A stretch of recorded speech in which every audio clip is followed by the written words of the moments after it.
Hi friends, welcome to haunted hour. ఈరోజు ఒక సరికొత్త హారర్ స్టోరీతో మళ్ళీ మీ ముందుకు వచ్చాను. ఈ స్టోరీ చాలా ఇంట్రెస్టింగ్గా ఉండబోతోంది. దయచేసి ఈ స్టోరీని ఎక్కడా స్కిప్ చేయకుండా లాస్ట్ వరకు వినండి. ఈ స్టోరీ విన్నాక ఒక లైక్ చేస్తారని ఆశిస్తున్నాను. ఇక కథ మొదలు పెడితే, నా పేరు రాము. మా ఊరు తమిళనాడులోని సేలం జిల్లాలో ఉన్న వజ్రపాళయం. నాన్నగారు తాతగారి కాలం నుంచి మా కుటుంబం చేనేత పనిలో ఉండేది. నేను చిన్నప్పటి నుంచి చేనేత కళ నేర్చుకున్నా. మా ఊరిలో చిన్న చిన్న దిమ్మలతో ఒక కొట్టం ఉండేది.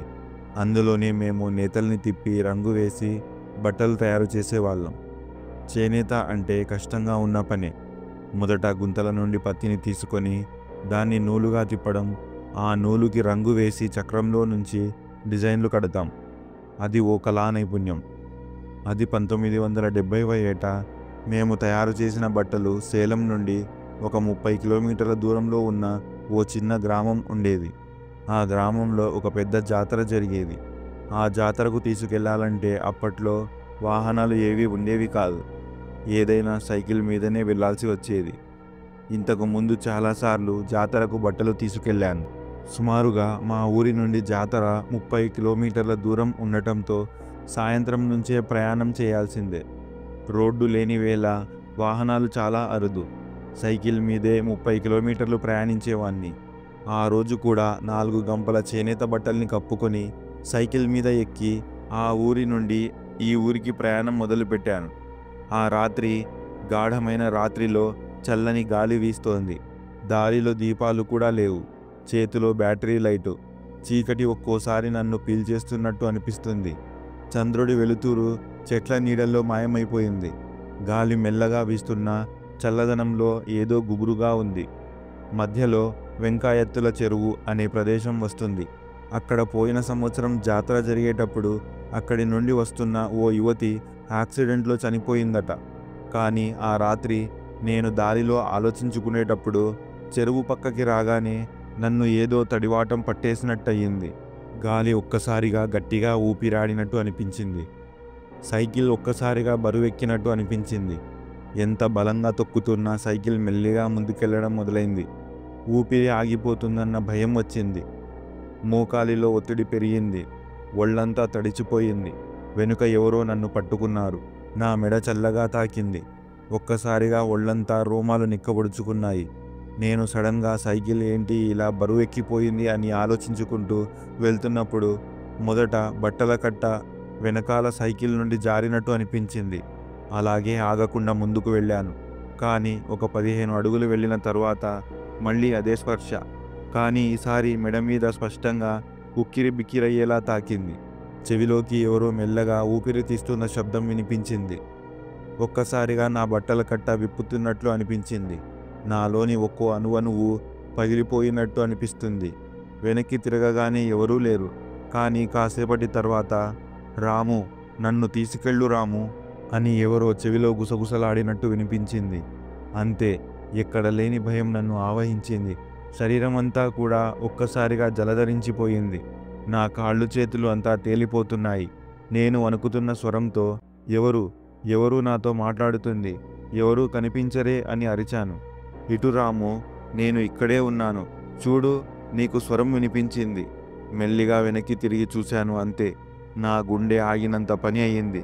భయంకరంగా చిరిగిపోయిన చీర, కాలిపోయిన శరీరం. ఆమె ముఖం మనిషిదే కాదు. అది ఒక దాహం వచ్చిన పాపం, కాలువకే భయపడే రాక్షసత్వం కలిసిన రూపం. చర్మం పగిలి నలుపు బూడిదల మధ్య ఎర్ర మాంసం బయటకు పొంగిపోడినట్లుగా కనిపిస్తుంది. కళ్ళల్లో ఏదో బాధ స్పష్టంగా కనిపిస్తుంది. ఆమె దగ్గర నుండి పాడైపోయిన పచ్చి మాంసం వాసన. వణుకుతున్న స్వరంతో, భయం బయటపడకుండా ఎందుకు నా దారిని అడ్డుకుంటున్నావు, అసలు ఎవరు నువ్వు అని అడిగాను. ఆమె భయంకరంగా నవ్వింది. ఆ దృశ్యం చూసిన నేను భయంతో వణికిపోతున్నాను. అసలు ఏం చేయాలో అర్థం కావడం లేదు. గొంతు తడారిపోతుంది. నా శరీరం అదిరిపోతోంది. రాము, నీ బట్టల సంచిలో ఓ నీలిరంగు చీర ఉంటుంది. అది తీసి నాకు ఇవ్వు. ఆ చీర నాకు చాలా నచ్చింది. అది నాకు కావాలి అని గంభీరంగా చెబుతుంది. అమ్మ, ఎవరు నువ్వు, అసలు ఎందుకు ఇలా మాట్లాడుతున్నావు అని అడిగాను. నేను నీకు చీర ఎందుకు ఇవ్వాలి అమ్మా అని చెప్పాను. నేను చాలా రోజుల నుంచి మంచి చీర కట్టుకోలేదు. ఇదిగో ఈ చీరతోనే ఉన్నాను. నాకు ఆ చీర కావాలి. చూడు నా చీర ఎంత చినిగిపోయిందో అని తను నాతో అంటుంది. అమ్మా, నువ్వు ఎంత బతిమాలాడినా నేను నీకు చీర ఇచ్చేదే లేదు అని నేను అంటున్నా. తనకు మెల్లిగా కోపం వస్తుంది. నేను అడుగుతుంటే ఇవ్వవే అని గట్టిగా అరుస్తుంది. అమ్మా, నాకు ఇలాంటివి ఏవీ తెలియదు. ఈ చీర నీకు ఇవ్వలేను. ఇవి కస్టమర్ల ఆర్డర్ అని చెప్పాను. కానీ ఆమె వినలేదు. ఒక్కసారిగా గట్టిగా అరిచినట్టు శబ్దం. వెంటనే నా సైకిల్ తలకిందులైపోయింది. నేల మీద పడిపోయాను. నా సైకిల్కి కట్టుకున్న బట్టల మూట గాలిలోకి లేచింది. ఆ చీరల మూట మెల్లిగా ఒక్కొక్క ముడి తనంతట తానే తెరుచుకుంది. అందులోంచి ఆ నీలిరంగు చీర మెల్లగా లేచి గాలిలో తేలిపోయింది. ఆ చీర మెల్లిగా గాల్లో నుంచి ఆమెపై పడింది. ఆమె చీర పట్టుకొని గట్టిగా వాసన పీలుస్తుంది. ఇదే ఇదే ఈ చీరే నాకు కావాల్సింది అని గబగబా ఒళ్ళంతా చుట్టుకుంది. ఆమె ముఖం మొత్తం ఆనందంతో నిండిపోయింది. నేను ఆ సమయంలోనే మెల్లిగా మిగతా బట్టలన్నీ మూట కట్టుకొని సైకిల్ మీద పెట్టుకొని అక్కడి నుంచి తొందరగా సైకిల్ తొక్కుకుంటూ ఆ ప్రదేశం దాటి వెళ్ళిపోయాను. అక్కడ మొదలు ఊరికి చేరేంత వరకు ఒక్కసారి కూడా సైకిల్ ఎక్కడా ఆపలేదు. వెనక్కి తిరిగి చూడలేదు. ఆ తర్వాత అసలు రాత్రివేళ జాతరకి బట్టలు తీసుకెళ్లడం అప్పటి నుండి మానేశాను. ఒకవేళ తీసుకువెళ్లాల్సి వస్తే పగటిపూటే పని ముగించుకుంటాను కానీ రాత్రిపూట అసలు ప్రయాణం చేయకూడదని నిర్ణయించుకున్నాను. ఆ రోజు నేను బ్రతికి బయటపడ్డాను అంటే ఏ జన్మలో చేసుకున్న పుణ్యమో అనిపిస్తుంది. ఇప్పటికీ ఆ విషయం గుర్తొస్తే వెన్నులో వణుకు పుడుతుంది. ఈ విషయాన్ని నేను ఎప్పటికీ నా జీవితంలో మర్చిపోనిది. ఇది రాము జీవితంలో జరిగిన ఒక భయంకరమైన సంఘటన. ఫ్రెండ్స్, మీకు ఈ స్టోరీ నచ్చితే మన ఛానల్కి మీ వాల్యుబుల్ లైక్ చాలా అవసరం.